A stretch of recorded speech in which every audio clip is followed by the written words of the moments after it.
Agora esta chamada está sendo gravada. Beleza, então.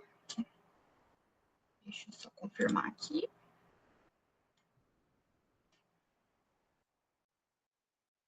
Pronto, pessoal, vamos dar início então à nossa aula de hoje. Vamos começar então falando de um tema bem frequente em ginecologia e obstetrícia no Revalida INEP, que são as vulvovaginites, né?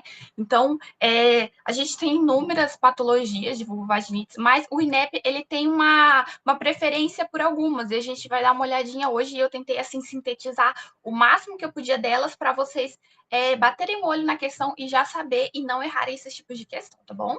Então, vamos dar início aqui com a nossa primeira questão de hoje. A primeira questão que eu trouxe é de 2025.1, é a primeira questão do material de vocês também, e ele traz uma mulher de 30 anos que é encaminhada pelo médico da unidade básica de saúde para avaliação com o ginecologista. Ela está relatando corrimento com odor fétido após o término da menstruação, nos últimos 3 ciclos menstruais, e apresenta o laudo da citologia com cervical realizada na UBS com epitélio escamoso glandular, flora com lactobacilos dentro do limite da normalidade. Então, a citologia cervical dela veio tudo normal, ok? Ao exame especular, observa-se corrimento abundante homogêneo,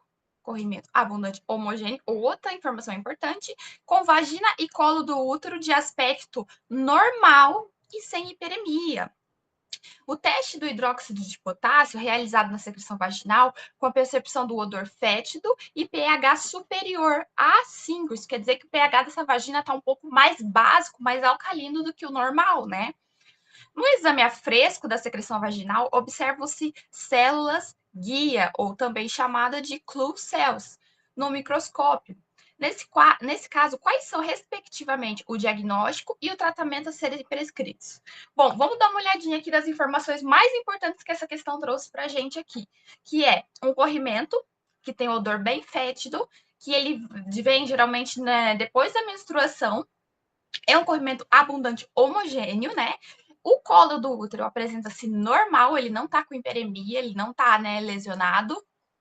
E aqui ele fala que foi realizado o teste de hidróxido de potássio. O que é esse teste aqui? Ele é a mesma coisa que o teste das aminas e também o chamado WIF teste, né? Esse teste consiste em o médico ele vai pegar um pouquinho da secreção vaginal dessa paciente, vai colocar, né, numa lâmina ou numa superfície e vai pingar umas gotinhas de hidróxido de potássio. Ou também, vocês podem ver aparecer na questão, KOH, tá? Este é o teste das aminas. Então, vai pingar esse hidróxido de potássio e se quando ele pingar sair um cheiro de peixe podre, um cheiro bem, assim, bem fétido, né? Bem característico de peixe podre, significa que o teste deu positivo, né? Quando a gente fala isso, geralmente está mais relacionado a uma vaginose bacteriana, tá? Então, fiquem atentos que na questão de vocês pode falar tanto o teste de hidróxido de potássio, quanto o teste das aminas, quanto aquele WIF teste, tá? Ou o teste do KOH, uma microscopia com KOH. Esses são basicamente o mesmo teste, tá bom? Que é quando você pinga na secreção vaginal o KOH, sai esse cheiro de peixe podre. Aí isso quer dizer que o teste é positivo. E aqui também o teste de pH, ele fala que deu um pH mais alcalino, né? A vagina normalmente tem um pH ali de 4,5 e esse pH está de 5, ele está mais alcalino do que o normal, tá? Outro ponto importante aqui a gente observar. E uma coisa patognomônica, né, da vaginose bacteriana, por exemplo, é observar as células guia, né, as clue células no microscópio, tá bom? Então, ele já te deu todas as informações aqui. Então, vamos dar uma olhadinha nas alternativas. Vaginose citolítica. Gente, a vaginose citolítica nada mais é do que assim um aumento nos lactobacilos da flora vaginal. Os lactobacilos que são normal na nossa flora, eles podem aumentar e aí vai ter uma desbiose nessa região, né? E esses lactobacilos aumentando vai deixar o pH dessa vagina mais ácido do que o normal, o que não é o caso aqui. Aqui o caso é esse pH ele está mais alcalino. Então aqui a gente já exclui a vaginose citolítica, tá? A vaginose citolítica, o corrimento dela é muito parecido com a candidíase, tá? Só que quando você vai fazer um exame a fresco e tal, você vai ver que é só um pouco mais de células dos bacilos de Dordenline aumentados, tá bom? E ele vai deixar esse pH bem mais ácido. Então, aqui não é o caso da nossa questão, tá bom?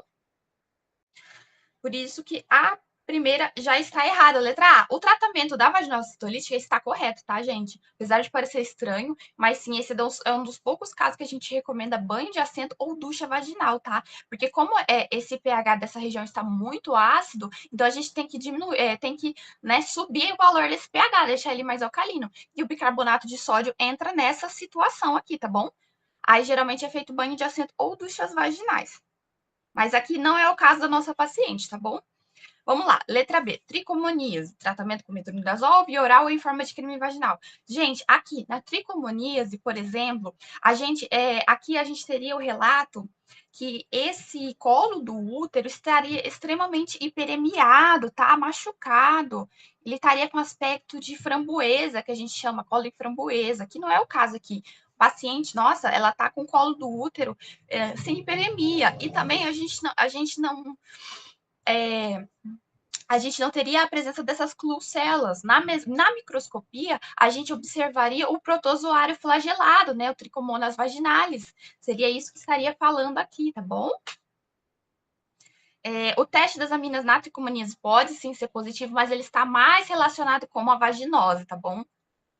Então, por isso que a tricomoníase também aqui não é o nosso caso também, tá? E a gente tem aqui letra C falando da candidíase. A candidíase, tratamento com miconazol, creme vaginal ou com fluconazol via oral. Gente, aqui a candidíase é igual mais ou menos a situação da vaginose citolítica. Ela vai ficar mais ácido o pH dessa região, tá? Não seria o caso aqui. E o corrimento típico da candidíase é um corrimento branco com grumos, tá? Aqui não seria homogêneo. Estaria falando grumos nessa região aqui.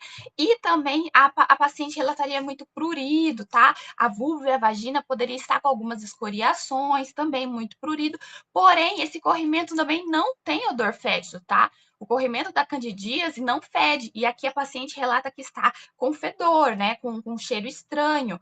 Então, aqui a gente já descartaria só pela clínica a candidíase, tá bom? E a candidíase, o teste das aminas dá negativo. E, por último, a nossa opção aqui mais coerente é a vaginose bacteriana, né? Todos esses aspectos que eu falei seria da vaginose bacteriana, né? E o tratamento da vaginose é o metronidazol por via oral e também pode ser feito em forma de creme vaginal, gel vaginal ou também clindamicina creme, tá? Mas a metronidazol é a principal forma de escolha. Então, por isso que a nossa letra D é a correta. Esse se trata de um caso de vaginose bacteriana. Aqui eu trouxe um pouquinho falando mais sobre esse WIF teste, né? Os testes das aminas.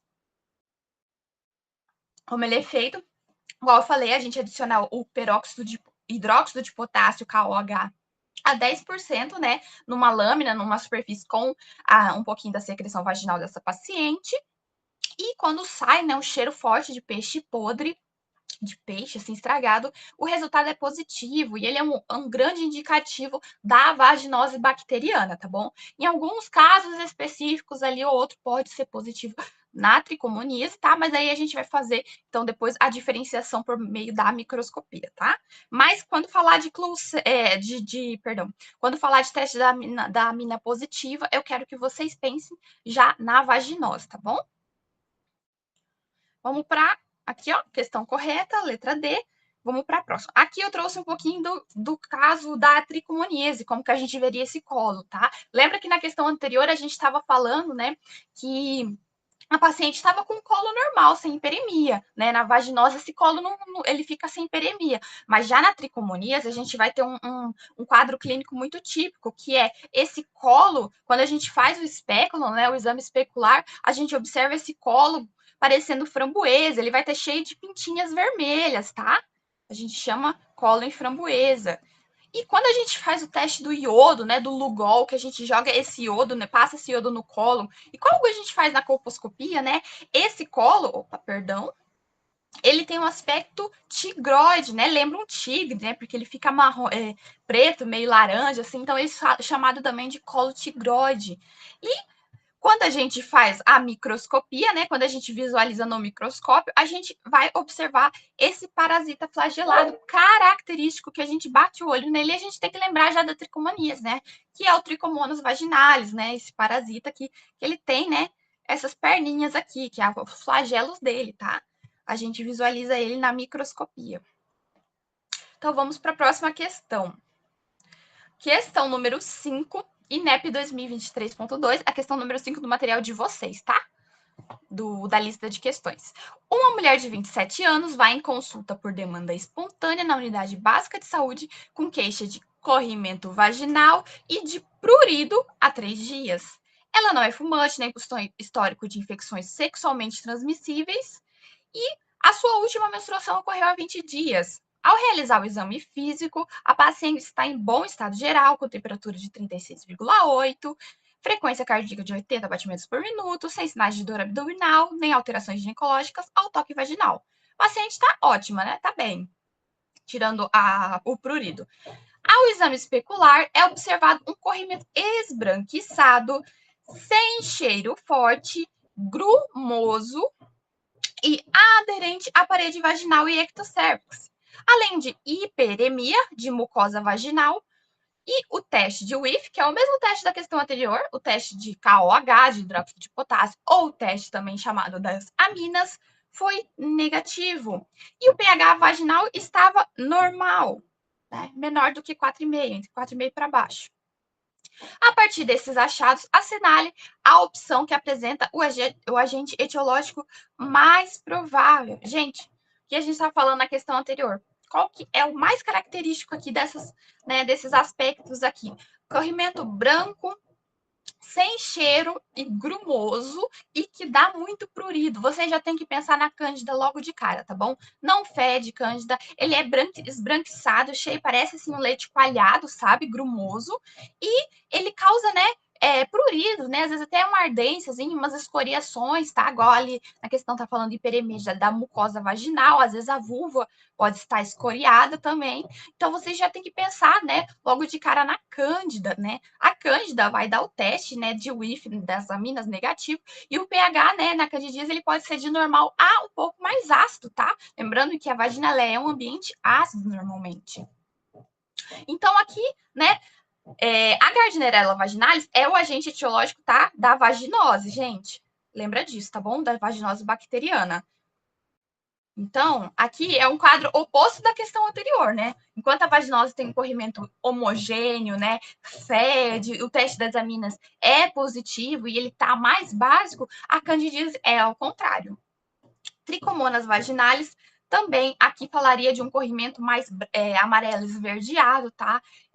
Realmente aqui também, né, tem a hiperemia da mucosa também, mas falaria também do colo, né, hiperemiado, e falaria, né, que poderia ter um cheiro também forte, e aqui, né, o teste das aminas poderia ser positivo ou negativo, e o pH estaria mais básico também, então por isso que também não é o Trichomonas vaginalis, né, a tricomoníase. E a clamídia, geralmente a clamídia, ela não vai afetar tanto as vulvovaginites, tá? A vulva e a vagina. Ela tende a afetar mais a cervicite, tá? Do cervice para cima, tá? Aí ela vai estar mais relacionada com os quadros de DIP, tá? De doença inflamatória pélvica, tá bom? Então, aqui a nossa o mais provável é o nosso quadro clínico de cândida, tá? A cândida é um tipo de vulvovaginite que a gente já tem que reconhecer o diagnóstico clínico, tá? A gente não tem que pedir o teste, a gente não precisa pedir uma microscopia para diagnosticar a cândida, tá? Candidíase. Bate o olho nesse quadro clínico e já diagnostica e já manda a paciente com tratamento, tá? Depois a gente vai ver melhor sobre os tratamentos. Então, aqui, cândida, nossa questão, a nossa resposta correta. Aqui, gente, eu preparei para vocês uma tabelinha comparativa entre as 3 principais vulvovaginites, tá? A vaginose, a candidíase e a tricomoníase, tá? Só tirar aqui. Então, aqui a gente vai ter as principais características de cada uma e o tratamento de cada uma, tá? Vou dar uma pincelada aqui também para não enrolar muito, isso aqui é mais para vocês revisarem. Mas vamos lá, na vaginose, lembrar que o corrimento é fino, é fétido e ele pode ser branco acinzentado. Esse odor vai piorar principalmente após sexo e menstruação. É importante falar que a vaginose não é uma doença sexualmente transmissível, tá? A vaginose nada mais é do que um desbalanceamento ali da microbiota vaginal, tá? Então, não é o IST. Então, você não vai tratar o parceiro se for geralmente o primeiro caso ali que essa paciente está com vaginose. Aí, se, né, essa paciente ele tiver um caso de recorrência realmente, né, de vaginose 3 vezes, 4 vezes no ano, aí é indicado tratar o parceiro em si, tá bom? Mas, no geral, a gente não trata o parceiro porque não é uma IST. E aqui, quando a gente faz o diagnóstico de vaginose, a gente tem os critérios de Amstel, né? Que os critérios de Amstel nada mais fala do que uma secreção acinzentada homogênea, um pH maior do que 4,5, né? Um pH homogêneo. Lembra que na nossa primeira questão o paciente tinha um pH de 5, né? Então é o pH alcalino, tá? E o teste das aminas vai dar positivo, e na microscopia a gente vai visualizar aquelas células-alvo, as clue cells, tá? Aqui, quando a característica da candidíase, lembra de que ele é branco, com aspecto branco, talhado, coalhado, leite coalhado, né? Não vai ter odor, tá bom? A paciente vai referir muito prurido, tá? Ela pode ter dispareunia, né? Dor da relação sexual. Ela pode também ter sintomas urinários, para parecer até que ela tá, falar assim, parece que ela está com uma infecção urinária, né? Mas não é propriamente uma infecção urinária, sim os sintomas urinários causados por essa candidíase, né? E aí a gente vai ver, né, umas escoriações ali na inspeção vulvovaginal. O pH vai estar, né, de normal a ácido, o teste das aminas vai dar negativo. E se caso a questão de trazer uma microscopia, não, lembre que ela não é obrigatória para fazer o diagnóstico de candidíase, o diagnóstico da candidíase é clínico. Se caso te trouxer uma microscopia, ele vai estar te falando de hifas ou pseudo-hifas, tá bom? Né? Fungos. Fatores de risco, tá? Para pegar candidíase, né? Para ter candidíase. Lembrando também que ela também vai ser um desbalanço, tá? Da microbiota. Né, a Candida albicans, ela geralmente ela né, um micro-organismo presente na nossa microbiota mesmo, né? Ele fica ali em quantidades ali tranquilinho, latente ali, sem causar muitos desbalances. E se a paciente tiver algum desbalance hormonal ou na imunidade, essa cândida pode vir a proliferar, né, e manifestar-se como uma candidíase, né, como uma enfermidade. Lembrando também que não é sexualmente transmissível. Então, aqui a gente vai ter o pH ácido, o teste das aminas negativo, hifas e pseudo-hifas, e os fatores de risco. A gente, quando tem uma paciente que ela é gestante, uma paciente com imunossupressão, uma paciente com diabetes mellitus também, tá? Que tá fazendo uso de antibióticos ou corticoides, anticonceptivos orais, paciente que fica estressado, tudo que contribua para esse desbalance da microbiota dessa paciente pode vir a, né, dar essa candidíase. Uma higiene íntima adequada, né? No que a gente fala de higiene íntima adequada, a gente não está falando necessariamente de limpar pouco, às vezes o excesso também de limpeza, né, pode predispor a isso, né? Lembrando que as duchas vaginais, né, de rotina não são recomendadas, tá? Então, assim, um excesso também na higiene pode estar predispondo a esse desbalanço, tá? Porque a gente pode estar alterando ali o pH dessa região vaginal. E uso de roupas molhadas, suadas, ficar muito tempo com essas roupas úmidas, tudo isso pode predispor a candidíase, tá bom? A tricomaníase, lembra que a gente vai ter um corrimento amarelo esverdeado, de aspecto bolhoso, tá? Ele sempre vai aparecer com umas bolinhas, falar em aspecto bolhoso, tá bom? Ele é um pouquinho fétido, ele geralmente ele vai ter um aumento no período menstrual, tá? A paciente vai referir muito prurido, muita dispareunia, muitos sintomas urinários. Em inspeção à vulva, né, como a gente comentou, vai estar eritematosa, né, aquele colo, tá? A gente vai observar o colo em framboesa ou o colo tigroide. O pH também vai estar mais alcalino. Teste das aminas podendo dar positivo. Porém, na microscopia, o que a gente vai observar vai ser o protozoário flagelado, tá bom? Então, vamos dar uma olhadinha no tratamento. Na vaginose bacteriana, a medicação de escolha é o metronidazol, tá bom? Ele pode ser usado para gestantes também. Lembrando que esse antibiótico em si, a gente tem que muito orientar a não poder consumir com álcool, tá? Esse realmente ele causa o efeito de sulfiram. E se a paciente tiver essa vaginose recorrente, a gente pode também lançar a mão do gel vaginal, tá bom? E durante o tratamento, orientar a abstinência sexual. E se for, né, muito recorrente, se essa paciente estiver manifestando muito essa vaginose ali no ano, a gente pode também estar vindo a tratar o parceiro, mas de primeiro momento o parceiro não é tratado, tá? Candidíase, a gente tem a tratamento da não complicada e da complicada, tá? Para ser complicada, uma candidíase complicada, ela tem que responder a um dos critérios abaixo. Então, para ser uma candidíase complicada, ela tem que ser recorrente ou apresentar sintomas graves, né? Os sintomas ali que manifestam, atrapalham muito na vida dessa paciente, urinários ali, né? De vir de outra etiologia, tá bom? De uma outra causa. E se for gestante ou imunossuprimida, tá? A não complicada, ela não vai corresponder a nenhum desses critérios e geralmente ela vai ser causada pela Candida albicans, tá? A gente tem outras espécies de Candida, tá? Então, a albicans é a da não complicada e da complicada vai ser as outras espécies. A gestante, a gente não vai fazer tratamento oral, a gente vai fazer tratamento somente creme vaginal, tá? Depois a gente vai falar um pouquinho mais sobre o tratamento da gestante, tá? E no tratamento da tricomoníase, sempre vai ser um tratamento por via oral, tá? Metronidazol, 500 mg de 12 em 12 horas por 7 dias. E como a tricomoníase, sim, é uma IST, a gente precisa também tratar os parceiros sexuais dos últimos 2 meses, tá bom? Então, vamos dar início, continuidade à nossa próxima questão. 8, do material 2023.1. A vulvovaginite constitui uma das doenças mais comuns que motivam as mulheres a procurar o ginecologista. Nesse contexto, considerando a importância do diagnóstico etiológico, assinale a opção correta. Aqui, né, diagnóstico etiológico, a causa, né, que está causando essa vulvovaginite para o tratamento ideal. Vamos dar uma olhadinha nas alternativas. Na infecção por clamídia, o corrimento se apresenta em moderada quantidade e intensa reação inflamatória nas paredes vaginais. A clamídia, como a gente tinha falado anteriormente, ela é mais relacionada às cervicites, tá? Cervicites. Então, não vai ser a nossa alternativa. Na tricomoníase, o corrimento é escasso e o diagnóstico é realizado com base no resultado da bacterioscopia e da cultura no meio vaginal. Gente, a tricomoníase vai ter corrimento abundante, tá bom? Então, essa palavra aqui a gente já elimina essa opção.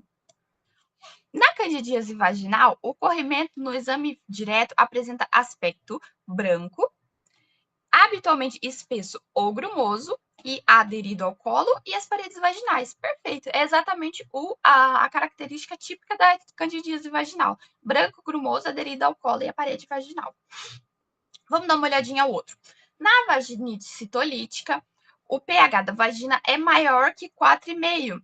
O corrimento tem aspecto homogêneo e a bacterioscopia mostra a presença de germes gram-negativos. Errada em 2 pontos. No pH na vaginose citolítica, tá? Até porque não existe vaginite citolítica, é vaginose citolítica. Ele é um pH bem ácido, tá? Então ele vai ser menor do que 4,5. Até a gente tá tendo uma desbiose, um desbalance nesse pH, tá bom? E aqui a presença não vai ser de germes gram-negativos, e sim de gram positivos, porque lembra? Vai ser um aumento daqueles bacilos, dos lactobacilos de Dordeli lá, entendeu? Então eles são gram positivos, não gram negativos, tá bom? Então por isso que ela tá errada de todas as formas. Então a nossa questão mais correta aqui, a melhor, é a falando da candidíase, tá? Falando exatamente como que é a clínica dessa enfermidade. Então, letra C como correta. Próxima questão, tá? A gente tem aqui a questão de 2022.2. Aqui eu acho que eu esqueci de mudar a questão no o númerozinho, mas vamos lá. Paciente de 30 anos, com 25 semanas de gestação, então aqui a gente já tem uma diferença, aqui a gente já está falando de uma gestante. Portadora de diabetes mellitus tipo 1, compareceu à consulta no pré-natal de alto risco com queixa de corrimento vaginal com prurido e ardência. Corrimento com prurido e ardência. Relatou também dispareunia no introito vaginal e disúria. No exame, confirmou-se presença de eritema e fissuras vulvares, corrimento grumoso, com placas aderidas à parede vaginal de cor branca, edema vulvar e escoriações. Desde o início da gestação, a paciente já tinha tratado 4 vezes os mesmos sintomas. Qual o tratamento a ser proposto para essa paciente? Gente, aqui a gente já tem um quadro típico de candidíase na gestação, tá? Lembrando que a gestação ele é um fator predisponente de ter candidíase, né? Porque todo o corpo ali vai mudar, né? Toda a microbiota vai mudar da mulher na gestação, então predispõe mais a isso. E ela também, ela já é portadora de diabetes mellitus tipo 1, então ela tem 2 fatores de risco. E aqui, né, a clínica, né, aqui mostra uma clínica clássica de candidíase. Só que o fator de importante que a gente tem que prestar atenção nessa questão é o que ele quer exatamente, né? O tratamento. E aqui ele já traz pra gente que essa paciente já veio tratando há 4 vezes já esses mesmos sintomas. Então, ela já é uma candidíase recorrente, né? Lembra dos critérios lá de candidíase complicada e não complicada? Se ela tivesse um dos critérios, ela já seria complicada? Então, aqui, olha só os critérios que ela tem presente aqui. Ela tem o critério de ser recorrente, tá bom?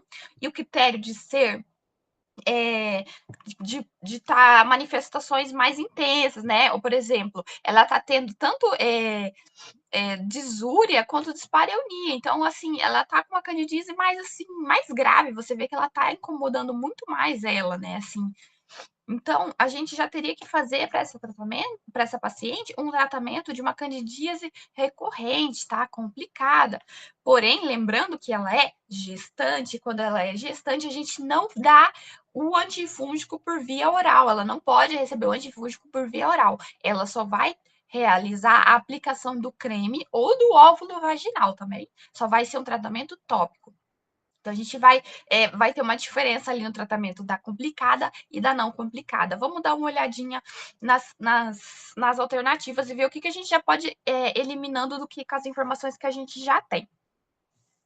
Indicação com fluconazol, tá? Beleza, é o antifúngico de escolha. 150 miligramas por via oral. Pronto, aqui já tá errado, porque para gestante a gente não vai fazer via oral. Então, essa questão a gente já deixa ela para lá.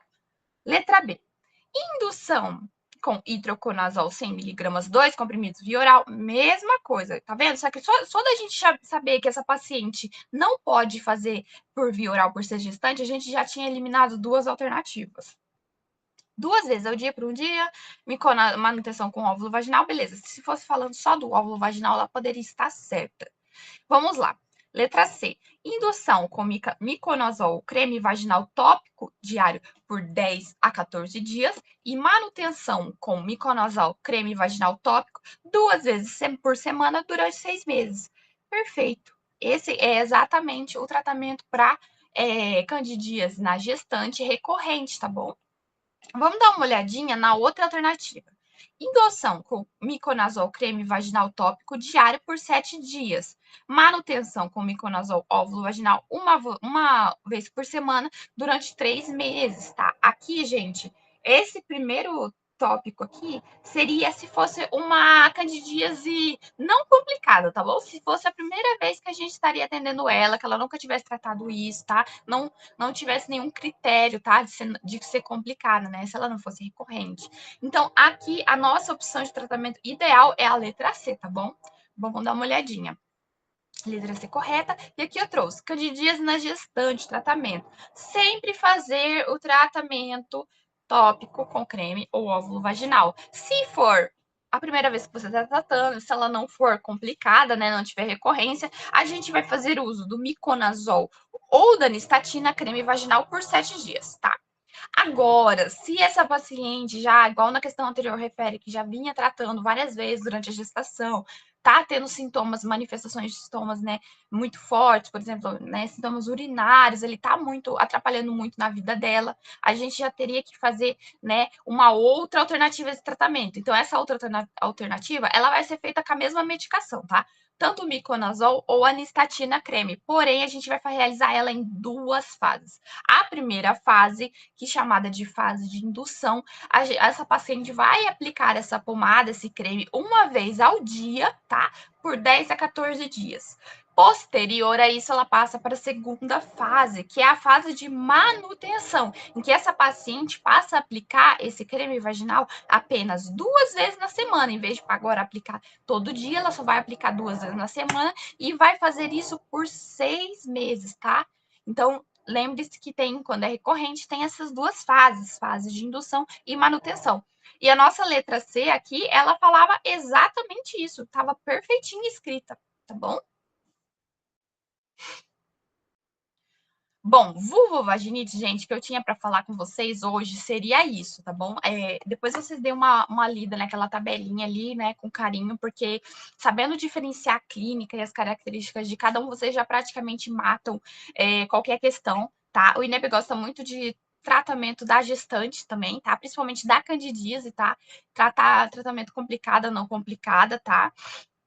Lá na tabelinha tem o tratamento da paciente adulta normal, tá? Não gestante, tanto a complicada e a não complicada. E nessa parte aqui eu trouxe o específico da gestante, tá bom? Lembrando, gestante sempre vai ser creme vaginal, tá? Não pode ser tratamento por via oral. Então, basicamente é isso. Dei uma revisadinha e espero que vocês estejam fazendo as questões, tá bom? Porque ajuda muito, tá? A gente vai absorvendo muito mais a matéria quando a gente pratica por questão, tá bom?